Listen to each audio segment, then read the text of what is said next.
जय श्री कृष्णा। आप सभी को बट सावित्री व्रत की बहुत बहुत शुभकामनाएं। बट सावित्री व्रत केवल एक व्रत ही नहीं बल्कि हर स्त्री की श्रद्धा का प्रतीक है।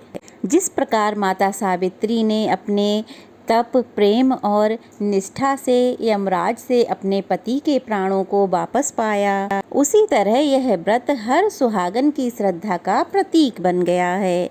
हर साल ज्येष्ठ अमावस्या को मनाया जाने वाला यह व्रत बट वृक्ष के नीचे अपने पति की लंबी आयु, सुख, समृद्धि और सुख सौभाग्य की कामना के साथ रखा जाता है।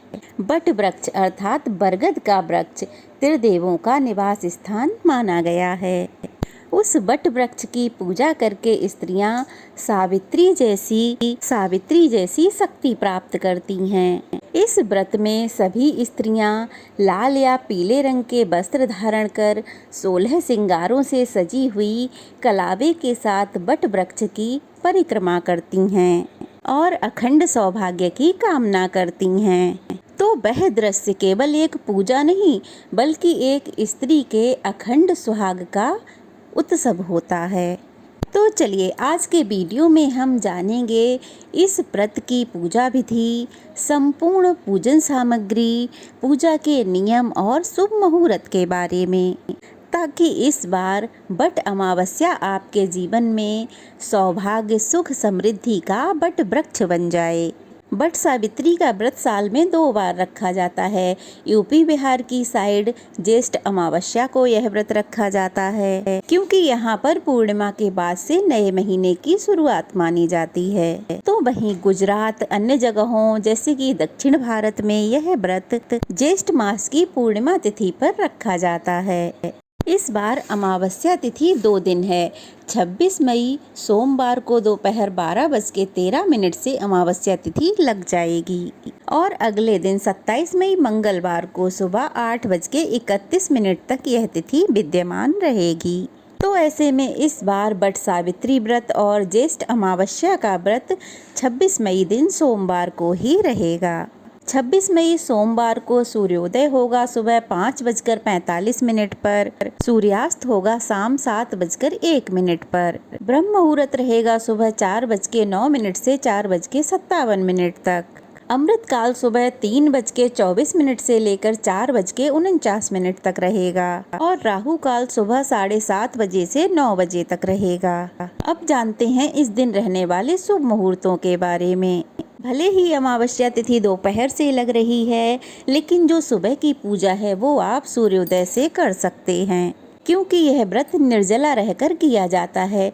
बाकी अपनी सामर्थ्य के अनुसार महिलाएं इस व्रत को कर सकती हैं। 26 मई सोमवार को प्रातःकाल की पूजा का मुहूर्त रहेगा सुबह 4:24 से 5:25 तक और सायकाल की पूजा का मुहूर्त रहेगा शाम 7:11 से लेकर 8:13 तक। तो कुछ लोग दोपहर में भी पूजा करते हैं। तो दोपहर की पूजा का जो शुभ मुहूर्त है वो रहेगा दोपहर 2:36 से लेकर 3:31 तक। गोधूली मुहूर्त रहेगा शाम 7:10 से 7:31 तक। ये पूरे दिन के मुहूर्त हैं, आप अपनी सामर्थ्य के अनुसार पूजा कर सकती हैं। अब जान लेते हैं व्रत पारण करने के शुभ मुहूर्त के बारे में। बट सावित्री व्रत की पारण का जो शुभ मुहूर्त है वो रहेगा 27 मई दिन मंगलवार को सुबह 5:45 से लेकर 7:55 तक। तो शुभ मुहूर्त में ही आप अपने व्रत का पारण करें। यह व्रत महिलाएं अपने स्वास्थ्य और सामर्थ्य के अनुसार रख सकती हैं। अगर आप हमेशा से ही निर्जला रखती आ रही हैं तो निर्जला ही रखें, लेकिन अगर कोई स्वास्थ्य संबंधी समस्या है तो आप इसको जल ग्रहण करके भी रख सकती हैं। बस आपको ध्यान ये रखना है कि सुबह की पूजा आप निर्जला ही करें। सुबह की पूजा करने के बाद आप जल या फिर दूध या फल ग्रहण कर सकती हैं। अगर हो सके तो पानी पीने से बचना चाहिए, आप केवल चाय और दूध ही पी सकती हैं। इस व्रत में पानी कब पीना चाहिए? तो इस व्रत में पानी सुबह 3:30 से 4 बजे के बीच में पी लेना चाहिए। क्योंकि कोई भी व्रत हो सूर्योदय से ही प्रारंभ होता है, तो आप सूर्योदय से पहले पहले जल पी सकती हैं या फिर ब्रह्म मुहूर्त प्रारंभ होने से पहले आप जल ग्रहण कर सकती हैं, क्योंकि यह व्रत निर्जला रखा जाता है। तो चलिए अब जान लेते हैं व्रत की पूजन सामग्री के बारे में। तो बट सावित्री की पूजा करने के लिए सबसे पहले तो आपको बट का वृक्ष चाहिए। तो आसपास जहाँ कहीं भी है आप एक दिन पहले ही पता कर लें, और जो भी महिलाएं व्रत रखेंगी उन्हें एक दिन पहले ही मेहंदी आदि लगा लेनी चाहिए। सुहाग की सामग्री एक दिन पहले ही मंगा कर रख लेनी चाहिए। फिर बट वृक्ष की पूजा करने के लिए कलावा, हाथ वाला पंखा, रोली, चंदन, अक्षत, सुपारी, कुमकुम, मौसमी फल, फूल, मिठाई, सिंदूर, श्रृंगार की सभी सामग्री, नारियल, पानी का कलश, धूप, दीप, इत्र, बरगद के फल, 1.25 मीटर कपड़ा, मिठाई, देवी सावित्री और सत्यवान की प्रतिमाएं। अगर सत्यवान सावित्री की मूर्ति या चित्र नहीं मिल रहा है तो आप मिट्टी से स्वयं भी बना सकती हैं। दान करने के लिए सुहाग की सामग्री और गणपति भगवान को भाव रख के आप सुपारी में कलावा लपेटकर गणपति भगवान मान सकती हैं। सुहाग की सामग्री के साथ दक्षिणा, फल, मिठाई और वस्त्र। बट वृक्ष की आयु सबसे अधिक होती है, इसलिए इस दिन बट वृक्ष की पूजा का विधान है।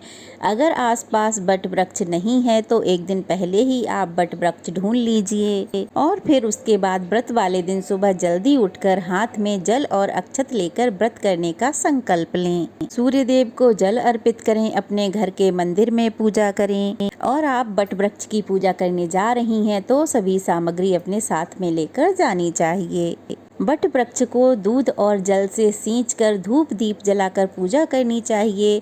उसके बाद अपने हाथ में कोई भी पूजन सामग्री लेकर, जैसे कि बहुत से लोग काले चने से, काजू से, मूंगफली से, किशमिश से 108 परिक्रमा लगाते हैं। उसके बाद आप कच्चे सूत या फिर कलावे से परिक्रमा करें। जब आप कलावे से परिक्रमा कर रही हैं, कलावा या कच्चा सूत समाप्त हो जाए, तब आप जो सामग्री मैंने बताई है, जैसे कि किशमिश, काजू, मखाने या कोई भी पूजन सामग्री, उससे 108 परिक्रमाएं पूरी कर सकती हैं। परिक्रमा करने के बाद आपको सत्यवान सावित्री की कथा का श्रवण करना चाहिए, अमावस माता की कथा सुननी चाहिए, और फिर बट वृक्ष में निवास करने वाले सभी त्रिदेवों को प्रणाम करने के बाद अपने पति के चरण स्पर्श करें, उन्हें टीका लगाएं और अपना व्रत संपन्न करें। तो ये थी आज की जानकारी। कैसी लगी कमेंट बॉक्स में बताइएगा। अच्छी लगी हो तो वीडियो को लाइक करके शेयर करें, और अगर नए हैं तो प्लीज़ चैनल को सब्सक्राइब करें। जय श्री कृष्णा।